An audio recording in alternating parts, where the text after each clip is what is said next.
Pues continuamos con nuestra serie de 1 Timoteo y lo último que nosotros estábamos viendo era cómo terminaba el capítulo 3 y si recordamos bien, el capítulo 3 está terminando presentándonos el evangelio verdadero y aquí Pablo te está diciendo, hay una razón por la cual yo estoy enviando esta carta. Hay una iglesia llamada la iglesia de Éfeso, vamos a decirle porque no teníamos el nombre por seguro, pero sabemos que es una iglesia que estaba en Éfeso.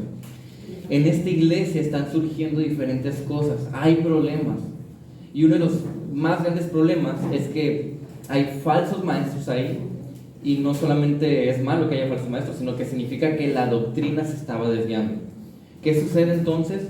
Pablo ya viene de hablarnos de muchas cosas, de precauciones con los falsos, ya nos habló de la doctrina verdadera, de la gracia, de cuál es el ministerio de la mujer en la iglesia, cuál es el ministerio del hombre, cuál es el ministerio de los diáconos, de los pastores, y ahora culmina ese capítulo 3 diciéndote, y este es el evangelio verdadero, ese es el Cristo verdadero que se tiene que predicar, que posiblemente los falsos no estaban predicando. Y ahora procede a mencionar un aspecto que es súper peligroso en la iglesia, que es lo que vamos a ver el día de hoy, es el peligro de la apostasía. Entonces quiero el día de hoy poner en sus cabezas una precaución de que nosotros caigamos o que permitamos en la iglesia que surja la apostasía. Y vamos a hacerlo observando el versículo 1 del capítulo 4. Lo vamos a ver en estas 4 partecitas muy sencillas. Estos son componentes de la apostasía que la iglesia debe cuidar entre la congregación.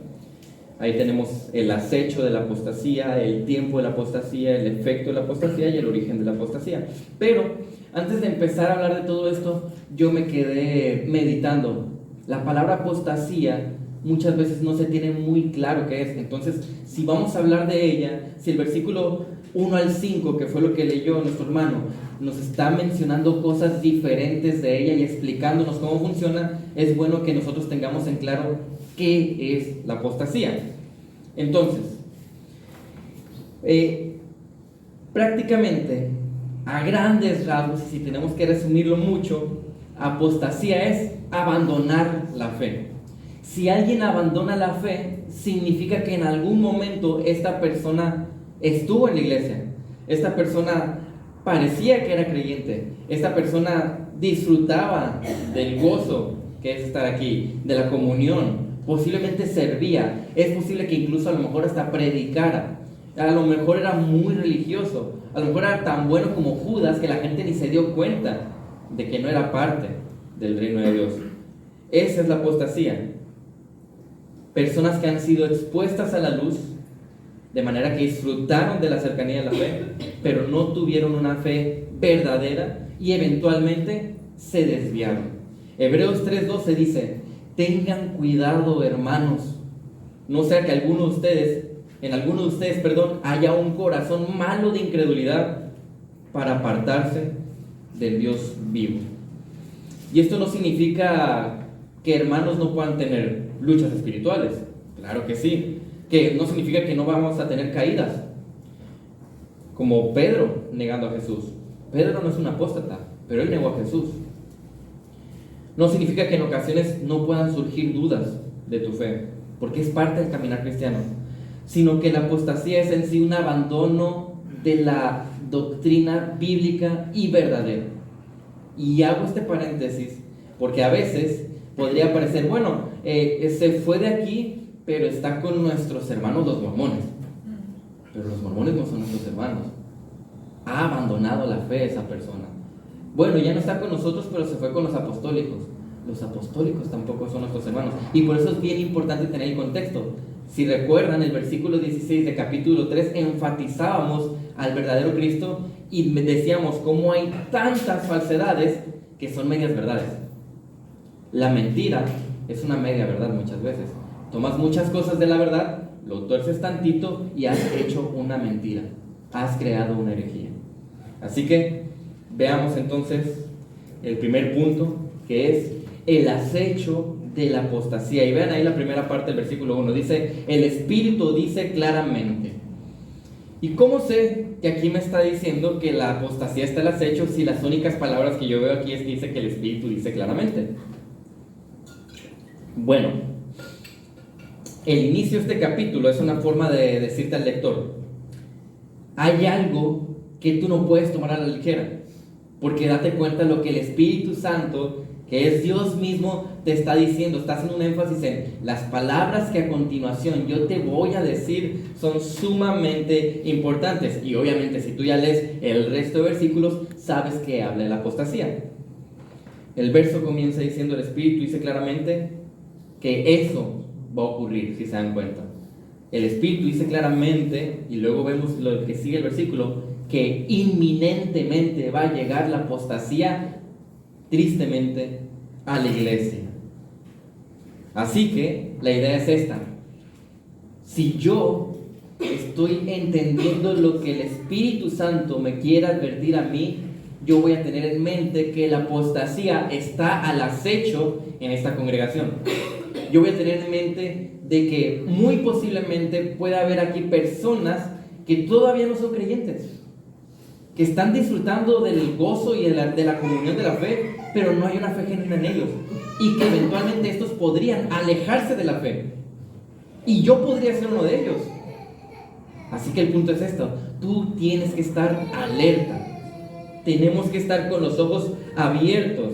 Dice 2 de Pedro 3:3: ante todo, sepan esto, que en los últimos días vendrán burladores con su sarcasmo, siguiendo sus propias pasiones. La apostasía viene muchas veces en seguir influencias, en seguir enseñanzas seductoras. ¿A qué me refiero? A veces la Biblia habla y dice que hay gente que no se acerca a la fe verdadera o a la doctrina verdadera porque ellos nada más tienen comezón de oír. ¿Pero qué es esta comezón de oír?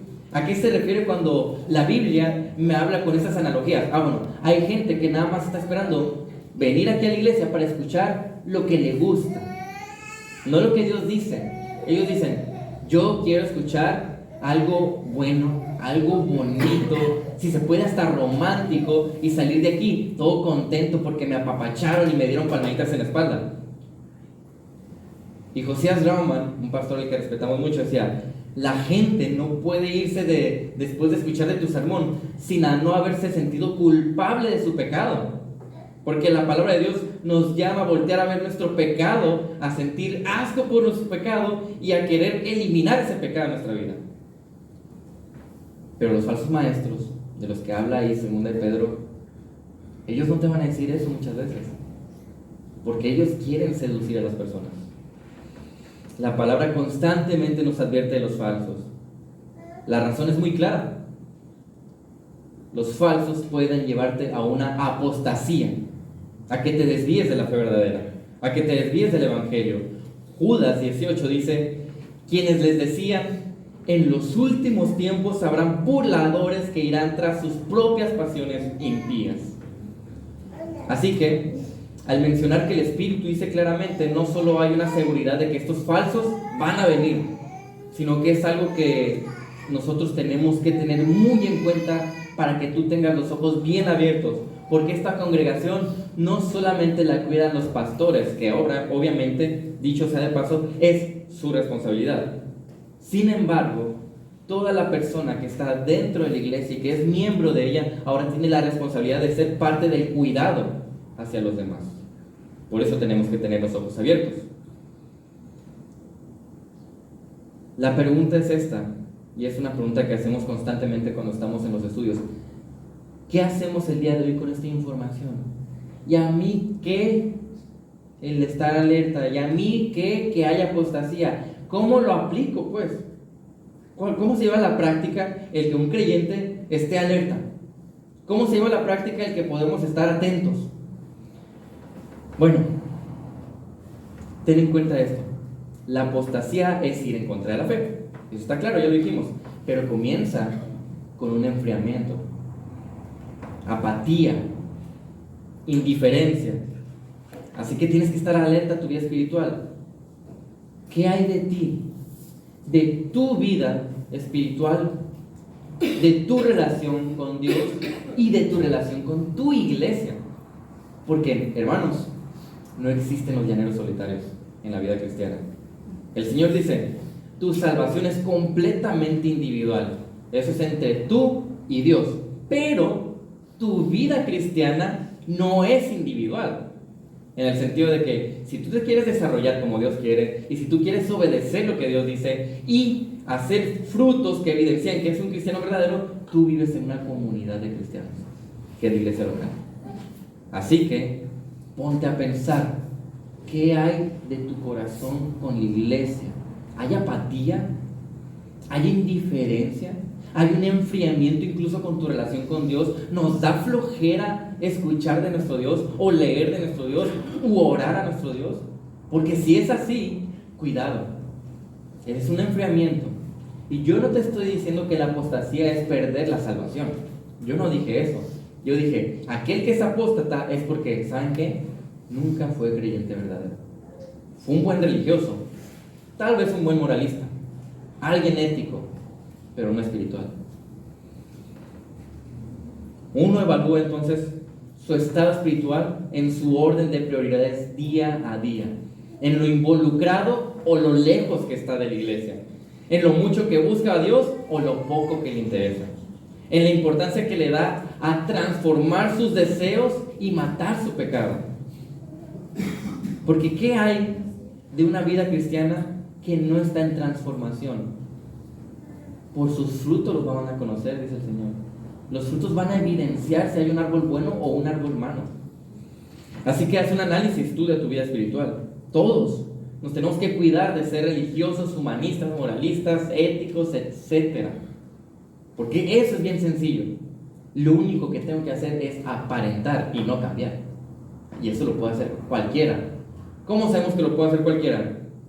Porque vino Dios, se encarnó en esta tierra. Imagínate, Dios mismo caminando a tu lado, en la persona de Jesús. Debe haber sido asombroso. Un hombre que hacía milagros, prodigios, que enseñaba de una manera increíble, que todos quedaban asombrados cuando él estaba enseñando. Los consejos que debe haber dado, su vida, cómo debe haber sido su carácter, su piedad, verlo cómo le pasaban tantas cosas y su reacción siempre era la correcta.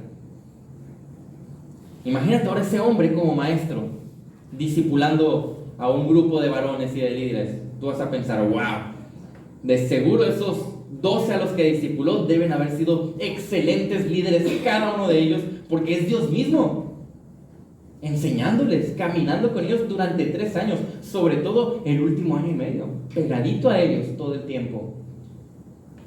Y luego vemos la historia nosotros ahí de la entrega de Jesús a los soldados romanos. ¿Y qué pasó con todos esos hombres que él estaba preparando? ¿Cuál fue la reacción de cada uno de ellos cuando los soldados llegaron? En el momento más crucial de la vida de su amigo, de su Dios que les está capacitando, ¿qué hizo cada uno de ellos? Porque es muy fácil acusar a Judas que lo entregó, pero luego vemos el desenlace de cómo reaccionaron el resto de los discípulos, y aquel que decía que más lo amaba tuvo tanto miedo de que llegaran los soldados que desnudo salió corriendo. Aquel que fervientemente decía, no, Cristo, yo por ti muero, al rato está por allá cerca donde tenían a Cristo, negándolo 3 veces, ya lo último hasta con maldiciones. Y en ese momento Cristo iba pasando, ¿de acuerdo a lo que dice la narración ahí? Y lo ve, se cruzan sus miradas en ese momento, como diciéndole a Jesús, Pedro, te lo dije, te advertí, tenías que estar alerta. El punto no es hablar tanto de Pedro, sino vemos nosotros después el desenlace de los discípulos, increíbles hombres, mártires valientes que entregaron su vida por Cristo, cambió por completo. Pero Judas, ¿qué fue de él? Es a lo que quiero llegar. Judas era un hombre a lo mejor como tú y como yo, un hombre tan religioso, un hombre tan bueno aparentemente, que cuando Jesús les dice, me va a entregar uno de ustedes, los discípulos no dicen, de seguro es el Judas, porque es el tesorero. No, seré yo. empiezan a preocuparse por ellos. Todavía le dice Jesús, anda, ve y haz lo que tienes que hacer. Se levanta Judas y ni siquiera se les prende el foco porque dicen, bueno, es el tesorero, a lo mejor va a ir a pagar algo. Era un excelente religioso Judas, pero no un cristiano. Y cuidado, yo puedo ser así. La apostasía está al acecho. Segunda de Pedro 2:1, pero se levantaron falsos profetas entre el pueblo, antes con Israel, y dice, así como habrá también falsos maestros entre ustedes, y le está hablando a la iglesia, los cuales encubiertamente introducirán herejías destructoras, negando incluso al Señor que los compró, trayendo sobre sí una destrucción repentina. Entonces, si yo quiero estar alerta con la apostasía, tengo que estar primero alerta de mi vida espiritual y después observar a mi iglesia, cuidar a mis hermanos, cuidar a aquellos que creen que son creyentes y no lo son, exhortarlos, motivarlos, confortarlos, corregirlos, aconsejarlos. Eso es lo que yo tengo que estar haciendo, porque amo a mi iglesia. Y es curioso que Pedro dice, de entre ustedes se van a levantar. O sea, esa persona con la que el día de hoy puedes estar riéndote y disfrutando en la mesa, puede ser una de esas personas que se va a levantar como un falso profeta. Así que, ¿qué tienes que hacer tú? Tener los ojos bien abiertos. Pero mis ojos van a estar abiertos una vez que yo tenga la información necesaria para discernir a las personas. Entonces, teniendo en cuenta que el acecho de la apostasía está ahí, va a llegar y tengo que estar alerta, esto me lleva al siguiente punto. El tiempo de la apostasía. Dice el versículo, ¿cuándo va a ser este momento en que va a llegar a la iglesia la apostasía? Dice, en los últimos tiempos. ¿Y cuáles son los últimos tiempos? Eso es lo que tenemos que preguntarnos. Si yo leo que este versículo me advierte de que inevitablemente va a llegar la apostasía y me dice, ¿sabes cuándo va a ser? En los últimos tiempos, yo tengo que analizar qué son esos últimos tiempos. Algunas personas dicen, bueno, últimos tiempos son los tiempos escatológicos. En otras palabras, el apocalipsis. Por allá cerca ya del fin del mundo. Cuando sea la tribulación, por ahí, que haya mucha destrucción, haya una globalización total del gobierno. Algunos están como bien conspiranoicos y ya que te pongan el chip, porque el chip va a ser la marca, dicen ellos. Dicen, esos son los últimos tiempos y entonces ahí va a ser cuando llegue la apostasía. Sin embargo, lo que nosotros vemos en la Biblia es que la primera venida de Cristo dio inicio a los últimos tiempos. Primera de Juan 2:18 dice, hijitos, es la última hora. Y así como oyeron que el anticristo viene, también ahora han surgido muchos anticristos. Por eso sabemos que es la última hora. Primera de Pedro 1:20 dice, porque Él estaba preparado desde antes de la fundación del mundo, pero se ha manifestado en estos últimos tiempos, hablando de Cristo, por amor de ustedes. Así que, ¿cuándo son los últimos tiempos? ¿Cuándo es que la apostasía va a llegar a la iglesia y la va a atacar? Ese día es hoy. Ese día es ahora. Eso significa que ya está sucediendo en la iglesia local. Eso es una situación que ya tenemos que estar tratando. Hebreos 1:2, en estos últimos tiempos, en estos últimos días, nos ha hablado por su Hijo, a quien constituyó heredero de todas las cosas. Así que desde la primera venida de nuestro Señor hasta su segunda venida, en toda esta época de la iglesia habrá apostasía y va a ir aumentando hacia el final. Entonces, la iglesia tiene que estar consciente que estamos ya en este momento. La iglesia tiene que tomar fuerza. La iglesia tiene que tomar firmeza. ¿Qué está pasando el día de hoy? Ve alrededor. Estamos rodeados de sectas. No sé si alguno de ustedes sepan, pero mi esposa vive en un lugar llamado Casas Viejas. Y si tú escuchas ese nombre, ya te darás cuenta más o menos qué tipo de lugar es. Es un lugar donde hay casas viejas, literal. ¿Por qué? Porque es un rancho que está por allá a la sierra, casi 6 horas hacia arriba, cerca de Choice, Chihuahua, por allá. Y uno dice, allá no llegan ni los Oxxos, ni los kioscos, y con trabajo llega el internet, el agua a veces, y la luz, pues mejor pon paneles solares, porque si no, no te llegan. La Cruz Roja no creas que va a subir para allá por ti. Así es allá donde ella vive. Pero ¿sabes qué llegó allá? 2, iglesias, o más bien sectas apostólicas. 2, en un pueblito donde no llega nada, ve lo que se ha extendido: la mentira, la falsedad. Así que estamos hoy en este tiempo donde el que cualquier de nosotros apostate puede ser muy común, porque hay tanto alrededor que el diablo está utilizando para atraer a esos que creen que son cristianos, que estamos atribulados por eso, con peligro. Incluso, yo te estoy hablando de una secta como los apostólicos, y es bien fácil de identificar: es una secta porque no hablan de Jesús. Pero aún iglesias evangélicas light, que parece que son cristianas.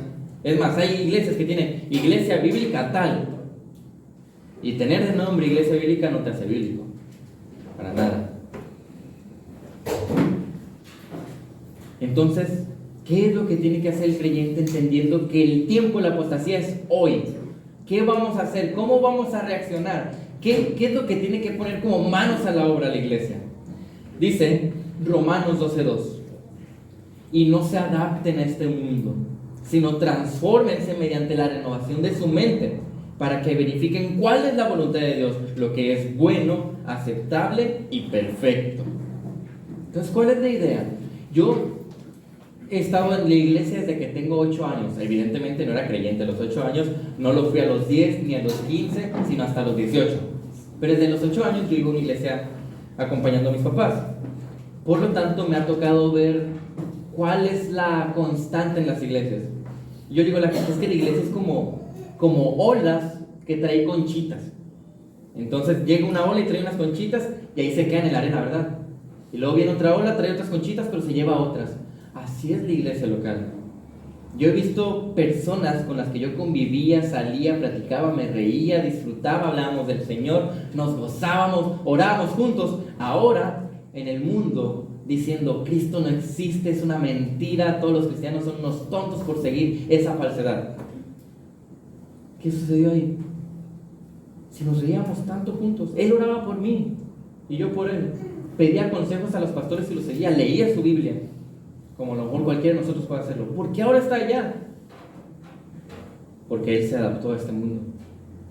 Él se adaptó a lo que su corazón pecaminoso crea como deseos, y dijo: yo deseo más allá que aquí. Porque ¿quién quiere estar en un lugar donde dice la Biblia, te tienes que negar a ti mismo? ¿Quién quiere estar en un lugar donde te dice la Biblia, tienes que someterte a tu Señor? Nadie, ¿verdad? Ninguno de nosotros quiere eso. ¿Pero por qué lo hacemos? ¿Cuál es la razón de que el creyente responde de esta manera? Nosotros vemos algo que ellos no, al Cristo verdadero. Y eso es suficiente razón para que cualquiera, como acción de gracias, diga: no me importa mi vida, lo único que me importa es seguir a mi Señor. Así que nuestra responsabilidad no es quedarnos estáticos, sino, viendo que hay tanto falso evangelio, tenemos que presentar la sana doctrina. ¿Cómo la presento? Yo la tengo que proclamar. Pero antes de proclamarla, ¿qué tengo que hacer? Vivirla. Y antes de vivirla, ¿sabes qué tengo que hacer? Creerla. Si yo no he creído en el evangelio verdadero, la sana doctrina, mucho menos la puedo vivir. Y si no la estoy viviendo, ¿cómo la voy a predicar? Porque muchos dicen: ok, la creo y la predico, pero ¿por qué no la vives? Si el mensaje no tiene congruencia con la vida, ¿cómo la gente lo va a recibir? Así que creamos, vivamos y proclamemos la verdad, porque sabemos que estamos en ese tiempo donde la apostasía ya llegó y está atacando a la iglesia local. Pero no solamente este versículo me habla del acecho de ella o el tiempo en el que va a suceder, sino el efecto que la apostasía tiene. Y ya lo comentamos al principio. ¿Cuál es su efecto? Vean lo que dice la siguiente parte del versículo: algunos se apartarán de la fe. Esta parte es la parte medular del versículo para que nosotros podamos interpretarlos y entender que está hablando de la apostasía. Juan 6, por ahí versículos 63 a 66, vean lo que dice. Dice: el Espíritu, o sea el Espíritu Santo, es el que da vida. La carne para nada aprovecha. Las palabras que yo les he hablado son espíritu y son vida. Pero hay algunos de ustedes que no creen. Ojo, aquí se está diciendo Jesús: Jesús venía de caminar con las multitudes, Él está predicando la verdad y les está diciendo, vean, el Espíritu es vida, yo les estoy dando vida con esta verdad que les estoy presentando, pero ¿saben qué? ¿Saben qué está pasando? Algunos de ustedes que vienen aquí caminando conmigo, escuchando todo y wow, increíble lo que Jesús hace, maravillándose, no creen. No creen algunos de ustedes.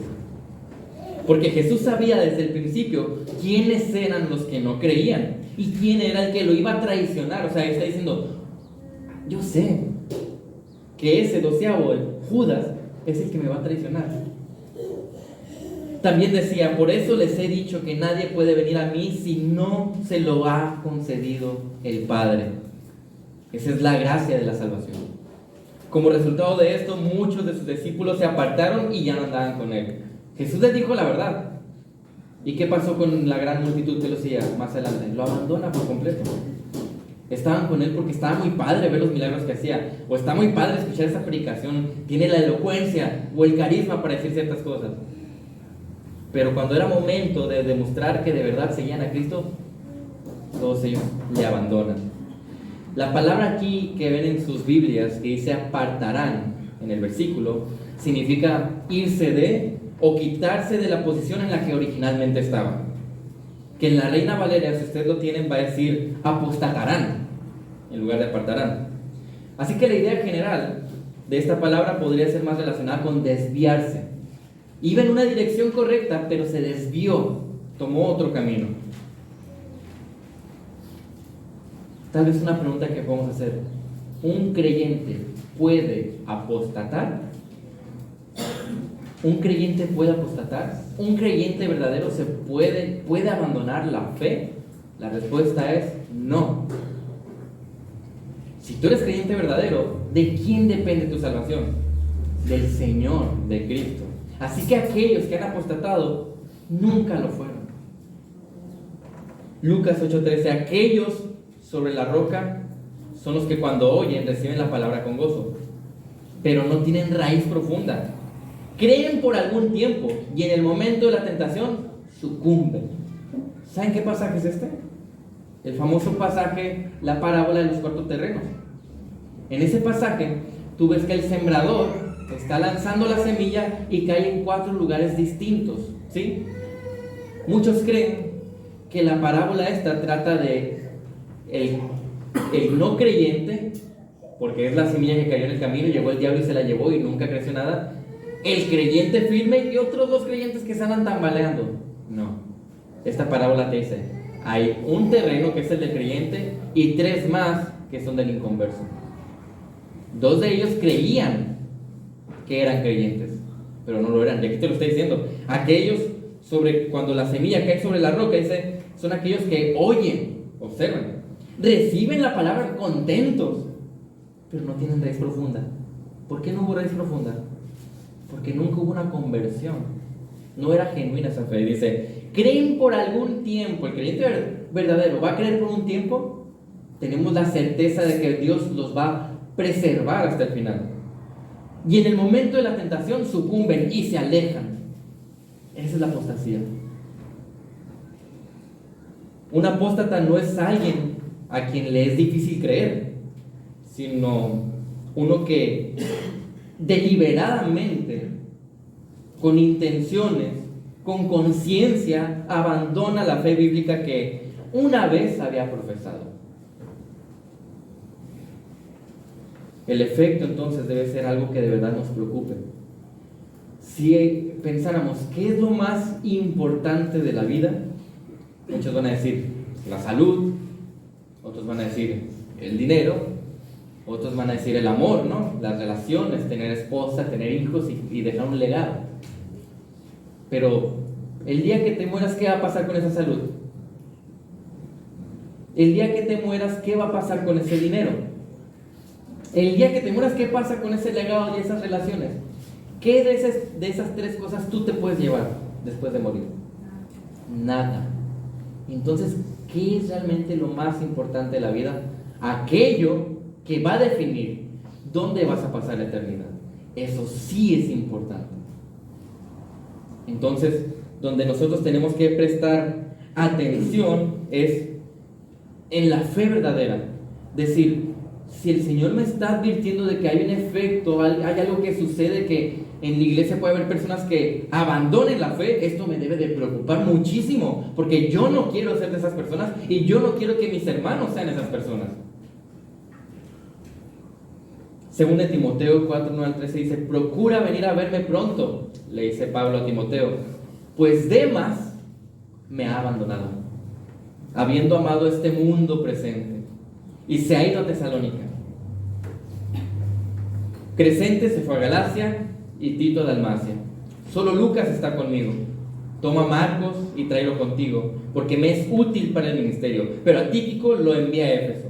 Cuando vengas, trae la capa que dejé en Troas con Carpo y los libros, especialmente los pergaminos. ¿Por qué leí todo el pasaje completo y no solamente la porción que me está diciendo que Demas lo abandonó? Porque quiero que veas las diferentes tipos de personas que te está hablando solo este versículo que hay en la iglesia local.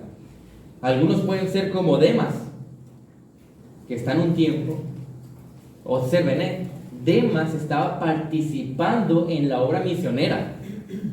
Y si alguien participa en la obra misionera, ¿qué tipo de testimonio tiene? Es alguien que tú vas a reconocer como maduro, parece que tiene frutos, se le ve a alguien digno de imitar, así que órale, llévatelo a la obra misionera. ¿Qué pasó en ese lapso? Dice, Demas me abandonó. ¿Sabes por qué? Demas amó más el mundo. A Demas le atrajo más, ya sea mujeres, ya sea dinero, ya sea salud, entretenimiento, lo que se te venga a la mente. Hubo algo mucho más atractivo que Cristo y lo abandonó. Ese es un tipo de persona que puede haber en la iglesia. Observan, alguien que parecía maduro. Y más al rato, si tú sigues leyendo, dice, tráeme a Marcos. ¿Por qué quiero mencionar a Marcos? ¿Quién era Marcos? Marcos era esta persona que dividió a Pablo y Bernabé. Si ustedes están leyendo cronológicamente lo que sucede con la obra misionera de Pablo, se darán cuenta que cuando Pablo inicia su ministerio está con Bernabé. Inician el primer viaje misionero juntos. Empiezan a plantar iglesias ellos dos juntos, Pablo y Bernabé. Pero de repente le dice Bernabé, ¿sabes qué? Pablo, vamos a llevarnos a Marcos. Dale pues. Se llevan a Marcos y en el camino, Marcos, ay no, quién sabe qué haya pasado. No, es que no me gusta tanto la comida de allá. Es que me cae mal. No, es que la gente de allá me da miedo, me asusta. ¿Quién sabe qué haya pasado con Marcos? Pero Marcos se hizo chiquito y ya no quiso seguir en la obra misionera. Y abandonó por un momento la obra misionera, no la fe. Entonces, pasa un tiempo, siguen Bernabé y Pablo plantando y van a volver a hacer otro viaje. Y dice Bernabé, vamos a llevarnos a Marcos otra vez. Y dice Pablo, no, es que nos dejó tirada la chamba. Y que nos dejó a nosotros todos solos. No, yo ya no quiero a Marcos conmigo. ¿Qué sucedió? Pablo tomó a Silas y emprendieron el viaje misionero. Bernabé tomó a Marcos, ese Marcos, que se había hecho chiquito antes, y se fueron a hacer obra misionera. Y más adelante tú lees este versículo, que es esta carta de 2 Timoteo, es cuando ya está en sus últimos momentos de vida, Pablo. Y ves que Pablo dice, y tráeme a Marcos. Muchos clientes somos como este Marcos. Estamos en este proceso de crecimiento. Nos caemos, ¿sí? Pecamos, ¿sí? Tenemos rasgos de inmadurez, tristemente, sí. Afectamos a otros, así como Marcos seguramente afectó a Pablo y a Bernabé. Tristemente, sí. Pero ¿qué hizo Marcos? Maduró. Marcos, ¿qué tuvo? Evidencia de ser un creyente. Demas a lo mejor parecía más maduro que Marcos. Pero ¿qué hizo el tiempo? Evidenciar quién era un verdadero y quién no. Así que estamos exhortados nosotros a cuidar nuestra congregación, evitar la religiosidad como iglesia y sobre todo, observa tu vida personal. Finalmente, además de el acecho, el tiempo y el efecto que tiene la apostasía, este versículo me habla del origen. ¿Y por qué es bueno saber cuál es el origen de la apostasía? Porque yo puedo estar advertido de no caer en aquello que inicia el proceso de separación de la fe. Vean lo que dice: prestando atención a espíritus engañadores y a doctrinas de demonios. Y uno lee esto y se escucha como, uy, doctrinas de demonios, qué tenebroso, qué místico, ¿verdad? Se escucha. De seguro son aquellos que tienen una iglesia toda pintada de negro y una cruz volteada roja, así para que se vea más tenebroso. Y entras y tienen un chivo y un pentagrama ahí en el piso, marcado con diferentes partes de animales. Esas deben ser las doctrinas de demonios, qué tenebroso, ¿verdad? Tristemente, ¿no? Claro, eso es totalmente en contra de la Biblia, por supuesto. Así como lo son mormones, testigos de Jehová, católicos, apostólicos, y seguro por ahí se me pasan más nombres de otras sectas. Algunos que dicen que son cristianos evangélicos. Esas son las doctrinas de demonios. Aquellas que cambian la verdad, que tuercen el evangelio. Aquí el versículo dice prestando atención o escuchando, y tiene que ver con, es como si alguien asintiera, como dijera sí, sí, sí, como si alguien se aferrara a algo.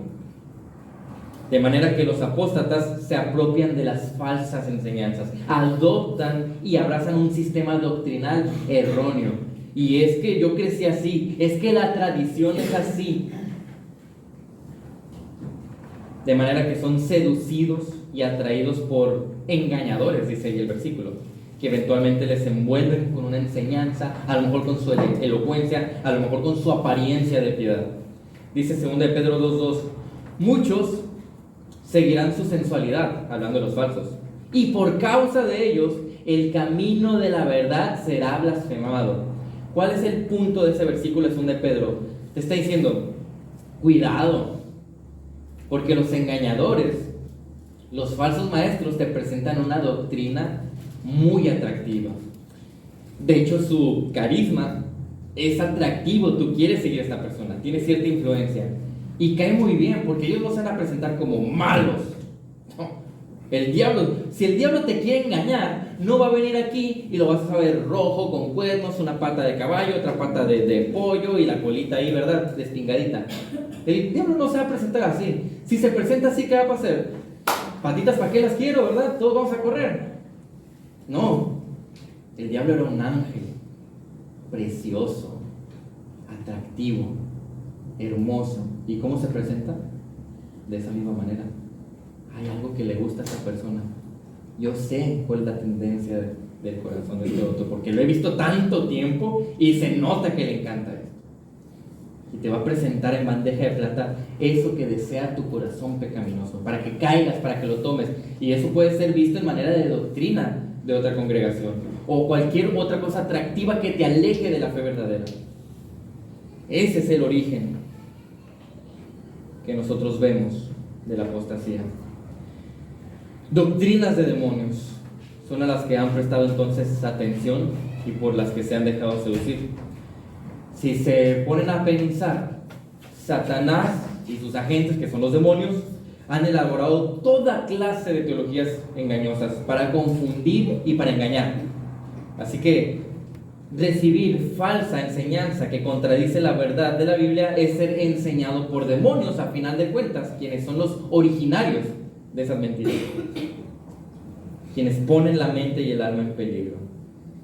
Por eso la palabra de Dios está apelando con tanto fervor, con tanta urgencia y necesidad, que estemos listos para la guerra espiritual que estamos lidiando. Efesios 6, 12 al 13 es el pasaje típico que se menciona para que entendamos esta guerra espiritual. Dice, porque nuestra lucha no es contra sangre y carne. O sea, yo no tengo que andarme peleando con el hermano, ¿verdad? Porque la lucha no es física. Dice, sino contra principados, contra potestades, contra los poderes de este mundo de tinieblas, contra fuerzas espirituales de maldad en las regiones celestes. Te está diciendo, mira, te voy a hablar de diferentes categorías de demonios que hay para que entiendas que la lucha es espiritual.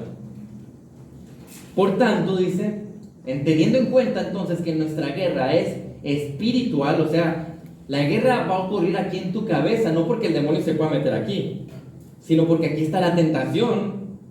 Aquí empieza todo, y en este corazón todo cochino que genera ídolos, así que aquí empieza entonces la guerra espiritual. Por lo tanto, tomen toda la armadura de Dios para que puedan resistir en el día malo, y habiendo hecho todo, estar firmes. más adelante en Efesios, que no lo vamos a analizar ahora porque seguro Pastor Antonio llegará ahí en algún momento en la carta de Efesios, habla de esta armadura. El punto es este, hermanos. ¿Te has puesto a pensar que el que tú tengas crecimiento espiritual implica que hay una guerra de por medio?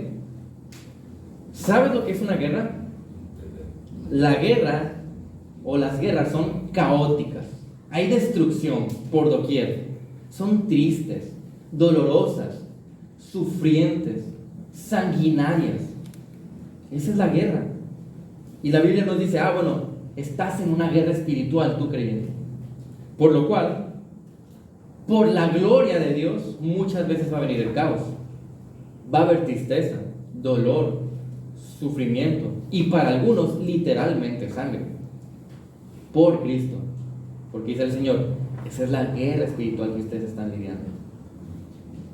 Si tú le preguntaras a los apóstoles si ellos creían que por seguir a Cristo iban a morir martirizados en aquel tiempo, seguro que ni se lo esperaban.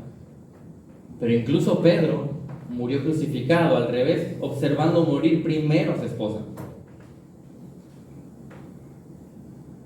Así que, ¿a qué nos referimos entonces con esta guerra espiritual? ¿Qué es lo que está pasando internamente?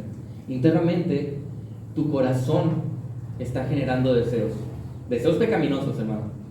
Está generando deseos ya sea de mujeres, pornografía, dinero, reconocimiento, salud excesiva, egoísmo, orgullo, etc.